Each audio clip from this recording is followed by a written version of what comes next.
Hello friends, நம்ம favourite சீரியல்ல அடுத்து என்ன சுவாரஸ்யமா நடந்துச்சுன்னு பாத்தீங்கன்னா, நம்ம அமுதா இருந்துகிட்டு வீட்டுல எதுவுமே நடக்காத மாதிரி விட்டுன்னு உட்காந்துட்டு அவளுக்கு வயிற்ற முதல்ல ஃபில் பண்ணும். அதான் வேலை. அந்த வேலை கரெக்டா பண்ணலாம் அப்படின்னு சொல்லிட்டு பண்ணிட்டு இருக்கா. ஏன்னா வீட்டுல இருக்க யாருக்கும் இப்ப வரையும் எந்த உண்மையும் தெரியாது.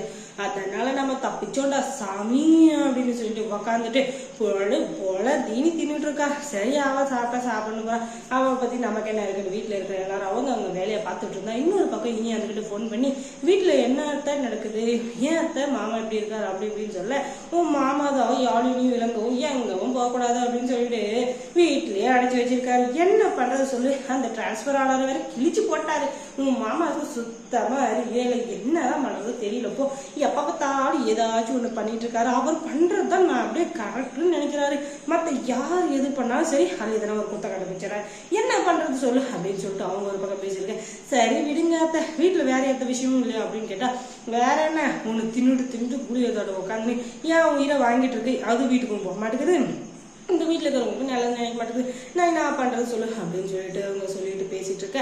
அந்த நேரம் பார்த்து வீட்டுக்கு கதவை டொப்புன்னு தட்டுற மாதிரி யாரோட சொல்றது இருக்குது. உடனே யாரோ வந்திருக்காங்க, நான் போய் பார்த்துட்டு வரேன் அப்படின்னு சொல்ல, அந்த நேரம் பார்த்து அவங்க அண்ணன் நல்லா செய்ய வந்துக்கிட்டு, அமுதா யாரும் வீட்டு கதவை தட்டுறாங்க, அது கூட தெரியாம என்ன அப்படியே முழுங்கி நிக்கிற மலம்பாம்பு எதுவும் முழுங்குற மாதிரி அப்படின்னு சொல்லிட்டு கேட்க, என்னென்ன சாப்பிட்றது ஒரு குத்தமா, போய் பாரு யாரனும் பார்த்துட்டு வரேன் அப்படின்னு சொல்லிட்டு போய் கதவை திறந்தா பகி எது நம்ம நல்லா செய்வதுக்கு அடப்பாவி என்னடா ஆச்சு அப்படின்னு சொல்லிட்டு பார்த்தா, மலமலன்னு வந்த போலீஸ் கும்பல் அந்த அமுதாவை அரெஸ்ட் பண்றதும் வந்திருக்காங்க. அடப்பாவி என்னடா ஆச்சு அப்படின்னு சொல்லிட்டு எல்லாரும் என்ன ஏதுன்னு கேட்டா, அப்பதாங்க வருது ஒரு உண்மை சம்பவம். அது என்னன்னா, இங்க பாருங்க இந்த வீடியோவில் இருக்கிறதுக்காக தான் இவங்களை அரெஸ்ட் பண்றோம் அப்படின்னு சொல்லிட்டு கம்முன்னு போயிடுறாங்க. அதுக்கப்புறம் என்ன பண்றது? அடப்பாவி, இத்தனை நாளாக நாங்கள் இனியாவை தான் தப்பா நினைச்சிட்டு இருந்தோம். ஆனா இனியாதான் நம்ம வீட்டுக்காக இவ்வளவு தியாகம் பண்ணியிருக்கா. இந்த அமுது வீட்லயே இருந்துகிட்டு இவ்வளவு வேலை பார்த்துருக்கோம், என்னடா பண்றது அப்படின்னு சொல்லிட்டு பயங்கரமா கோபமான நம்ம நல்லசி வந்துகிட்டு, என்ன பண்றது, இந்த அமுதாவை இன்னும் பண்ண முடியாது, அதனால நம்ம மருமக இனியாவை இன்னும் வீட்டோட சேர்த்துக்கலாம், அவளை மன்னிச்சு ஏத்துக்கலாம் அப்படின்னு சொல்லி நேரா கிளம்பி போறாரு. அங்க போனதும் நம்ம இனியாவுக்கு தூக்கி பாரி போட்டுருது. ஐயோ பாவமே, என்னடா இது மாமா இங்க வந்திருக்காரு அப்படின்னு சொல்லிட்டு பார்த்தா, அவங்க மாமா மன்னிப்பு கேட்க வந்திருக்காங்க.